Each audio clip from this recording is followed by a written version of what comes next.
आदाब, नमस्ते, सत श्री अकाल। मैं साहिल खान जुर्म की दुनिया में फिर एक नई कहानी के साथ आपका स्वागत करता हूं। ये घटना है उत्तर प्रदेश के जिला इटावा की। इटावा का एक थाना पड़ता है बरलई। बरलई थाना के एक क्षेत्र का एक गांव है जिसका नाम है बहादुरपुर। तो ये बहादुरपुर के गांव की घटना है। ये बात है 8 अक्टूबर 2023 की, यानी कोई 4 से 5 दिन पहले की। लगभग शाम 6:30 बजे का टाइम था। एक लड़की जिसकी उम्र लगभग 19 साल है और उसका नाम अंजलि होता है, 8 अक्टूबर 2023 को कोई लगभग 2 से 3 बजे वो अपने माँ बाप के साथ खेत पर जाती है और वहाँ से जब वो लौटती है लगभग कोई 4 बजे का टाइम होता है। उसके माँ बाप कहते हैं तुम ये चारा लेकर चलो, हम लोग आ रहे हैं। तो वो वहाँ से चारा लेकर वो अपने घर वापस लौट जाती है। उसके हाथ में चारा होता है तो इसलिए उसके माँ बाप उसको पहले भेज देते हैं कि अभी हम थोड़ा सा और काम करेंगे और काम करने के बाद फिर हम घर पे वापस जाएंगे। तो वो जो लड़की है जब वो अपने घर पहुंचती है तो वहां पर वो अपनी बहनों को छोड़कर जाती है। उसकी 2 बहनें थी, जिसका एक का नाम था सुरभि और दूसरी बहन का नाम था रोशनी। सुरभि की उम्र लगभग 4 साल के आसपास थी और रोशनी की उम्र लगभग 7 साल के आसपास थी। जब वो घर में प्रवेश करती है, वो अपनी बहनों को आवाज़ लगाती है चारा लेने के लिए, तो वो वहाँ देखती है कि वहाँ से उसको रिटर्न कोई आवाज़ नहीं आ रही होती है। तो फिर वो अपने दूसरे कमरे में देखती है जाकर। तो एक कमरे में जब दूसरा जो खुला गेट होता है उस कमरे में जब जाती है, वहां जाकर देखती है तो उसकी एक बहन जो है खून में लथपथ, उसको किसी धारदार हथियार से जो है वार किया होता है। तो वो चीखती हुई वहां से भागती है। फिर वो दूसरे रूम में जाती है तो वो दूसरी बहन को देखती है, वहां भी दूसरी बहन का वही हाल होता है जो उसकी पहले वाली बहन का। वो भी खून में लथपथ होती है और उसे भी किसी धारदार हथियार से मारा गया होता है। वो चीखती है, चिल्लाती है, शोर मचाती है, पूरा गांव इकट्ठा हो जाता है, वहां आ जाता है। ये बात गांव के प्रधान को पता चलती है और वो 112 नंबर पर कॉल कर पुलिस को बताता है कि हमारे गांव का एक व्यक्ति है जिसका नाम जयवीर सिंह है और उसकी पत्नी का नाम जो है सुशीला है। वो दोनों खेत पर गए हुए थे और उसकी बेटी भी साथ में खेत पर गई हुई थी। उसकी 2 बेटी घर पर जो रुकी थी उनकी किसी ने हत्या कर दी है। तभी एसएचओ अनिल मानी त्रिपाठी अपनी टीम को लेकर मौके पर पहुंच जाते हैं और तभी ये बात देखते देखते ही पूरे क्षेत्र में फैल जाती है। इलाहाबाद से लेकर कानपुर तक ये बात पहुंच जाती है। अब यहाँ के एसपी आरए हो, एसपी सिटी हो या एसएसपी हो, अब ये बात यहीं तक नहीं रहती, कानपुर रेंज तक ये बात फैल जाती है। कानपुर रेंज के जो आईजी साहब होते हैं वो भी टीम को लेकर घटना स्थल पर पहुंच जाते हैं और अपने अपने स्थल पर अपने अपने तरीके से वहां पुलिस इन्वेस्टिगेशन करती है, पूछताछ करती है और ये पता लगाती है कि उस घर में कौन आया था, कौन नहीं आया था। अब इसका चश्मदीद जो गवाह होता है वो उसकी बहन अंजलि जो 19 साल की थी, उसी ने उन दोनों बहनों को सबसे पहले वहां देखा था और उसी ने दूसरे लोगों को बताया था। क्योंकि उसके 2 भाई और हैं, जिसका एक का नाम अनुज है जिसकी उम्र लगभग एक की 17 साल है और दूसरे भाई की जो उम्र है वो लगभग 14 साल की है। और वो दोनों भाई जो है घर से कुछ दूर बकरी चलाने के लिए गए हुए होते हैं। और उसके छोटे 2 भाई और होते हैं, जिसका एक का नाम नंद किशोर है, उसकी उम्र लगभग 12 साल है और दूसरे भाई का नाम कन्हैया है, उसकी उम्र लगभग 10 साल होती है। वो दोनों गली में खेल रहे होते हैं, उन्हें नहीं पता होता कि बहनों के साथ क्या हुआ है क्या नहीं हुआ। तो इस वजह से जब वो अंजलि वहां पहुंचती है तो सबसे पहले गवाह जो है वो अंजलि ही होती है। पुलिस जब वहां पर थोड़ी तहकीकात करती है तो वो देखती है कि कुछ कपड़े फैले हुए हैं जो कि अभी थोड़े से गीले हैं और वो उन पर थोड़ा सा खून लगा है। एक वहां पर फावड़ा मिलता है, फावड़े पे भी देखते हैं, चेक करते हैं, उस पर भी हल्का सा खून लगा होता है।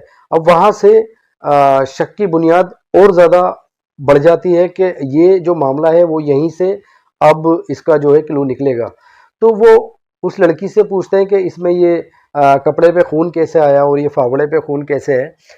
तो ये उसकी जो माँ होती है, उसकी माँ को पता होता है कि ये जो कपड़े जो टंगे हुए हैं इसके यहाँ पर जो भी गीले हो रहे हैं, जो उतार रखे हैं, वो कपड़े वो खेत पर अपनी माँ बाप के साथ जब वो खेत पर जाती है, वो चारा लेकर आती है, तो उस टाइम पर वही कपड़े वो पहनी होती है। अब माँ कहती है कि तूने ये कपड़े क्यों धोके डाले हैं और इस पर खून का निशान क्यों आया है। यहाँ से वो हड़बड़ा जाती है, पुलिस थोड़ा सा सख्ती करती है, उससे पूछताछ करती है और वो सारे राज खोल देती है।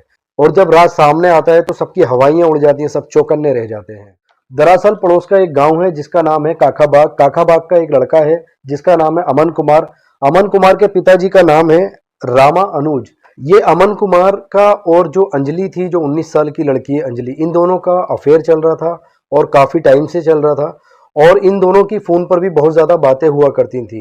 ये बात सिर्फ उन 2 लड़कियों को पता थी जो कि एक सुरभि थी और एक रोशनी थी। रोशनी और सुरभि ये बात जानती थी कि उसकी किसी लड़के से बात चलती है और बहुत बहुत देर तक बात चलती है, क्योंकि वो उनका फोन चेक किया करती थी। और फोन चेक करने के बाद कुछ कुछ बातें उन्होंने अपनी माँ को भी बताई थी, जो कि माँ ने उसके पिता को और उसके भाइयों को ये बातें नहीं बताई थी, क्योंकि उन्हें डर था अगर ये बात मैं बता दूंगी तो कहीं वो उसको मारे नहीं, पीटे नहीं या कोई एक्शन उसके खिलाफ ना ले।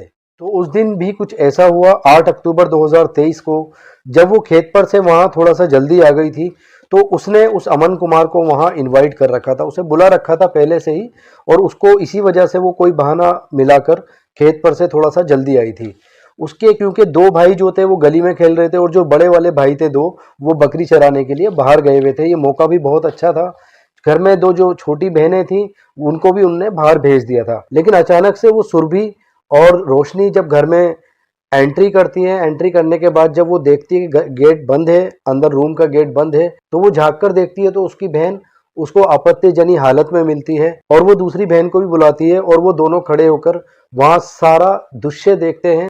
अमन कुमार और अंजलि को वो एक रूम के अंदर आपत्तिजनक हालत में देख लेती हैं और वो देखने के बाद डर की वजह से कुछ नहीं कह पाती हैं और वो लड़का वहां से चला जाता है। उसके बाद उसकी बहनें बड़ी हिम्मत करती हैं और उससे कहती हैं कि हमने तुम्हें इस हालत में देख लिया है, अब माँ और पिताजी को आने दो, हम तुम्हारी सारी शिकायतें उनसे करेंगे और हमें पता है ये लड़का कौन है और तुम्हारी फोन पर इससे कितनी कितनी बातें चलती हैं। माँ को हमने बता रखा है, लेकिन आज पिताजी को भी बताएंगे, आज सारे भाइयों को भी बताएंगे। ये बात सुनकर वो डर जाती है और वो उसको अमन कुमार को कॉल करती है। वो अमन कुमार उसको पता नहीं फोन पर क्या ऐसा बताता है कि वो उनका कत्ल करने का इरादा कर लेती है और वो ले जाकर उस फावड़े से उन दोनों को बेरहमी से कत्ल कर देती है। और कत्ल करने के बाद कत्ल के सारे सबूत मिटाती है। वो फावड़ा भी धो देती है, जो उसने कपड़े पहने होते हैं उन कपड़ों को भी वो धो के टांग देती है, दूसरे कपड़े पहन लेती है।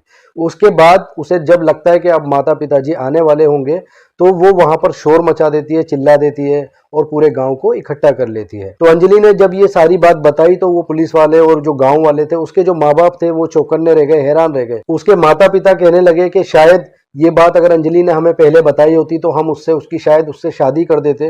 वो इतनी बड़ी गलती नहीं थी, लेकिन ये वाली बहुत बड़ी गलती की है कि उसने इस बात को छुपाने के लिए अपनी दोनों बहनों को बेरहमी से कत्ल कर दिया।